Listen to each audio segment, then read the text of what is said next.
That year, what do you think was your welcome to the NBA moment? MJ.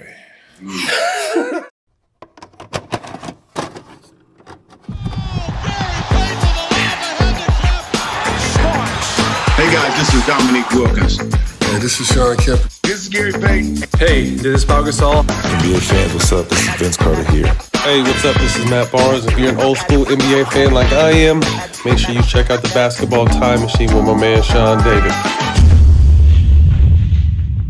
Hey guys, how's it going? Welcome back to the Basketball Time Machine. My name is Sean David and I welcome you to your weekly dose of old school NBA basketball. In today's episode, we're gonna look at his royal airness.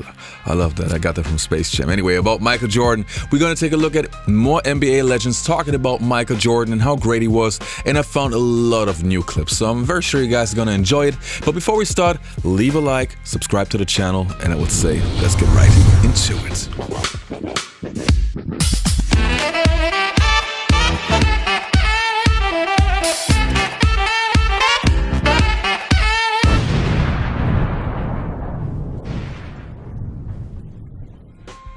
Now, the first clip that we're going to take a look at is from Michael Cage. If you don't know that guy, he used to play for the Seattle Supersonics and also for the Cleveland Cavaliers, was a really, really good rebounder. And he had a story, or at least something to say, which you haven't seen before.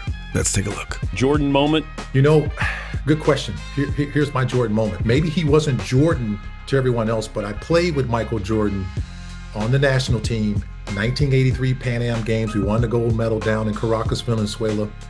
He was my roommate that whole summer, and he was my roommate at the Village doing the Pan Am Games and the tryouts that we had the year earlier, where there was Charles Barkley, all these, Karl Malone, John Stockton, all these up and coming names. And there was this kid that everybody wanted to see over on court 3. Now I'm on court 1, there's court 2, court 3, and he said, "This is Jordan kid. He's at North Carolina. You got to go over there and see him." I said, "I already know about him."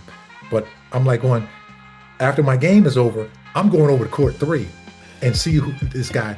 And I saw him play, and I just said, man, he is so far above the rest of us. Jordan, after every practice, said, "I'm going to play everybody one-on-one." And yes, he did. He played us all one-on-one after we had practiced for 3 hours, and he beat the whole team. And I knew at that moment in 1982 at the tryouts and at the games in 83, this guy was going to be the truth, and he certainly was. Now, did we ever think he'd eclipse where he, got to? No, but I'm not surprised because he's handled that kind of fame and that kind of, success really well. People always talk about Michael talking a lot of trash, but he didn't talk a lot of trash out there on the court. He was so focused on his job. Me and him really didn't get into any verbal matches because I knew, being the player that I am, you don't want to get him riled up. He already coming to play, but if you start talking noise to him, he's going to take his game to another level. I can remember, doing this and doing when he retired, and Scottie Pippen had a All-Star benefit game in Chicago, and he was having a hard time selling tickets. This is in 95, the summer of 95. And he talked Michael into playing. And as soon as he announced Michael was playing, the tickets sold out in an hour. And I can remember I'm on Michael's team, which I was thankful for that. I'm playing on his team, and Scottie called himself stacking the team against him. And he said before he went out, "Just give me the ball and move out the way." So he was on the court, and everybody gave him the ball, and him and Scottie was one-on-one for the majority of the whole game.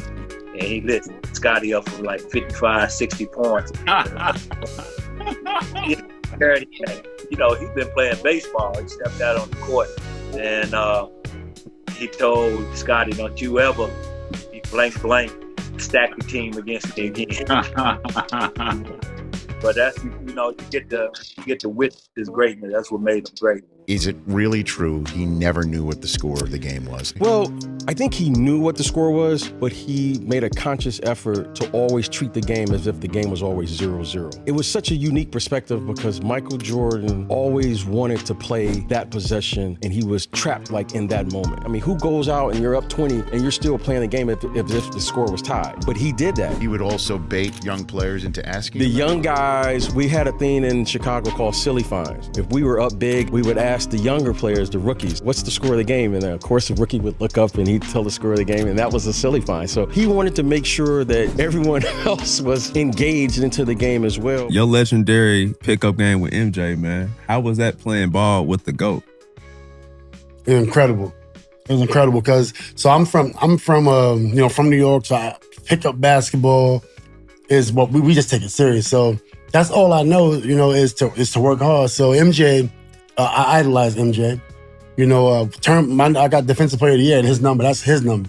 That's 23. That ain't nothing but MJ, man. So, yes, sir. And then when I was 19, we had these open runs, and how we play open runs. Some Andre Owens, he would love these runs. MJ, the problem with MJ is when he get the ball, he gonna score. So that's where you mess up by letting him catch it. So every time he would catch it, he was scoring. So in my head, I'm just like, I can't let this dude touch the ball. So he was posting me up one time, and I was trying to deny, and they had referees in open runs. So as I was trying to deny him, as I was denying him, I just moved his arm out the way, and then as I moved the arm, I hit him with my right elbow, and it hit him in his ribs. And then, his ribs, cracked his ribs. And then, so I seen him go like this, but I didn't think nothing of it. So I seen him holding it. So we go down, we miss a shot. MJ, give me the ball. MJ get the ball. He hold it, boom, come down, free throw line, game winner, and walk off the court. I'm like, damn, MJ, nice. At that time, MJ was killing. And he broke his rib. When I broke his ribs, he sat out 3 months, came back averaging 25. And I was telling people, if it wasn't for those 3 months off, he would average 35. He was killing them. Right. And you talking about all-stars is in the gym. Just in between, this is the great thing about Michael Jordan. You have so many players from back in the days that always have new takes, new stories. So with MJ, it's pretty easy to always get some new material because there are just so many guys who have had bad experiences with the Black Cat. Anyway, that's another reason why you always see so many videos about NBA legends talking about MJ. So let's keep going. Jordan, he really kind of changed the game, and no one ever says it, but here's what it is. Michael Jordan, if you say, what position did he play? He played the 2 position, right? Kobe Bryant, what position did he play? The late Kobe Bryant, what position did he play? Well, you would probably say he's a shooting guard. But here's the truth. He really played the 5 position, both of them. He was a center because they caught the ball below the free throw line probably 30 or more times a night. They played from the post. Why was he a center? Because he understood the following principle. Penetration is a part of an elite team. That's why you play the game from the post. You have to get the ball to the post, right? You have to have a penetrating pass to get it there to where the players, now you can pass to the other 4 players on the floor. That's a fact. It's not this old school, new school thing. You have to tell it like it is. One, I saw a man average 37 tonight with hand checking. With hand checking. Now, I gotta believe, Scott, that's at least 8 more points on that without hand checking. I'm just saying I gotta believe. Like he like I said, he may have been the guy, if he was playing along in this era to approach that. You play with M and you coach with Phil and work with Kobe. What's the difference between those two, in your opinion? Right hand. Why? Well, Kobe would be going to the line to shoot 2. MJ was going to shoot and 1. A lot of them knocks that Kobe had to shoot with 2 hands, when that knock would happen, MJ put that bad boy over here. You know what I'm saying? Oh, that's the difference, huh? Okay. Over there. Okay. I didn't hear that. Man, I'm telling you, I done seen this brother make like he going to do a crossover, and you. Come on, man. Yeah, that's a mitt right there, bro. Come on. And then you have that MJ. I'm telling you, I was with MJ 4.5 seasons or whatever. Never lost a suicide. Never.